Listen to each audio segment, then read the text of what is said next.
Հոկտեմբերի 1-ին Միացյալ Նահանգների կառավարության գործունեության մասնակի դադարեցումից ավելի քան մեկ շաբաթ հետո էլ դեռևս անորոշ է, որքան կտևի այսպես կոչված շատդաունը։ Դրա հետևանքով ոչ առաջնային անհրաժեշտության պետական ծառայությունների սպասարկումը կասեցվել է, իսկ 100 հազարավոր դաշնային ծառայողներ ուղարկվել են հարկադիր պարապուրդի։ Շատդաունից մեկ շաբաթ հետո սպասվում էր, որ Սենատում նորից քվեարկության կդրվեն վիճելի օրինագծերը, որոնք վերաբերում են առողջապահության ոլորտի սուբսիդավորմանը եւ անօրինական ներգաղթյալների բժշկական ապահովագրությանը։ Հանրապետականներին ու դեմոկրատներին արդեն 6-րդ անգամ չի հաջողվել համաձայնության գալ դրանց շուրջ։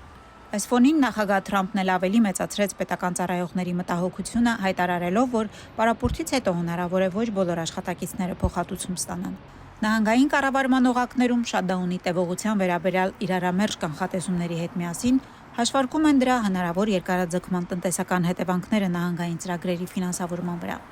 Կալիֆոռնիայում մոտ 190 հազար մարդ հարկադիր պարապուրդի է ուղարկվել։ Շատդաունի երկարաձգման պարագայում ցածր եկամուտ ունեցող մի քանի միլիոն մարդկանց համար գործող սննդի ապահովման ծրագրերը հնարավոր է դադարեցվեն։ Մարդկանց կենցաղին ու առողջությանը վերաբերող այս ու շատ այլ տագնապների կողքին ըստ հայ գործիչների կա նաև մեկ համընդհանուր մտահոգություն՝ հանրապետական եւ դեմոկրատական կուսակցությունների քաղաքական պայքարի անլրջությունը, որի հետևանքով տուժում են ոչ միայն քաղաքացիները, այլև միլիարդների վնաս է կրում երկրի բյուջեն։ Այժմ ապրում ենք մի երկրի մեջ, որտեղ հանրապետական կուսակցությունը ռեփաբլիկանները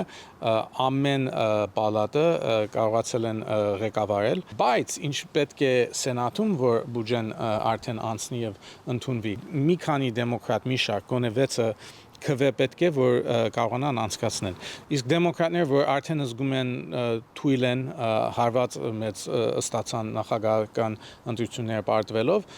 ամեն արդից ուզում են օգտվեն, որ կարողանան գոնե իրենց հետևորդներին եւ կուսակցության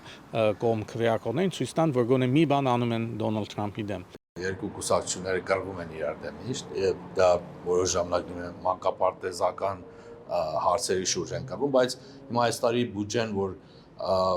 լավ ստուգել են, տեսել մի բաների վրա փող ծախսվել անցյալ 5-6 տարվա մեջ, որ հանրապետականներ չեն համաձայնվում։ Կալիֆոռնիայում անօրինական ներգաղթյալների բժշկական ապահովագրությունը ֆինանսավորվում է նահանգային բյուջեից։ Դա հնարավոր է, քանի որ նահանգի կենսական այլ ծրագրեր ֆինանսավորվում են պետբյուջեից, ինչի շնորհիվ գումար է ազատվում դեմոկրատների նախընտրած ծրագրերի համար։ Ըստ քաղաքական գործիչների շատդաունի երկարաձգման դեպքում կվտանգվի այդ ծրագրերի ֆինանսավորումը եւ նահանգը կդժվարանա շարունակել աջակցել ապօրինի ներգաղթյալներին։ Դեմոկրատները մատնացույց են անում, որ փաստորեն հանրապետական նախագահն այդպիսով ոչ միայն պարտադրում է իր հականերգաղթային քաղաքականությունը, այլև միջամտում է նահանգի գործերին։ Հանրապետականներն իրենց հերթին դեմոկրատներին մեղադրում են նրանց կառավարման օրոք թույլ տված սխալների, համատարած թանկացման ու ներգաղթային սխալ քաղաքականության համար, ինչի հետևանքով ըստ հանրապետականների հարկատուների գումարը ամերիկյան քաղաքացիների փոխարեն ուղղվում է օրինախախտ ներգաղթյալների կարիքներին։ Պաստորեն Թրամփը սա օգտագործում է իբրև իր ուժը, որ փորձի ազդի եւ փոխի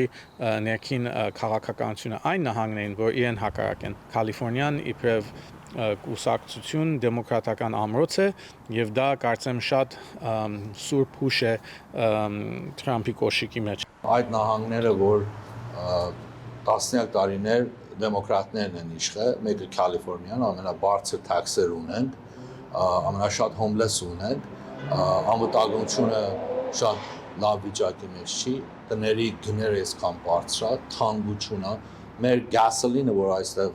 այսօր բենզինը, որ մենք առնում ենք, $1 ու համարյա թե 50 سنت ավելի թանկ է օտար նահանգներից, դա գալիս է վատ policy-ների, վատ օրենքները անցկացնելուց, վատ վարելուց։ Բավականին հակասական են կանխատեսումները, թե որքան կտևի հանրապետականների ու դեմոկրատների քաղաքական առճակատումը, երբ կավարտվի շատդաունը, որքան պետական կառույցի աշխատակից կկրճատվի կամ արդյոք կկրճատվեն առողջապահական սուբսիդավորումն ու ապօրինի ներգաղթյալների բժշկական ապահովագրությունը։ Մեքսիկայի սահմանին պատկառուցելու պատճառով 2018 թվականի շատդաունը տևեց 35 օր, եւ ամերիկյան տնտեսությանն արժեցավ $11 միլիարդ։ Ըստ քաղաքական գործիչների, այս անգամ շատդաունի վնասը կչափվի ոչ միայն դոլարով, այլև երկու կուսակցությունների նկատմամբ մարդկանց վստահության կորստով։ Լիլիթ Սեթրակյան, լուրեր, Միացյալ Նահանգներ։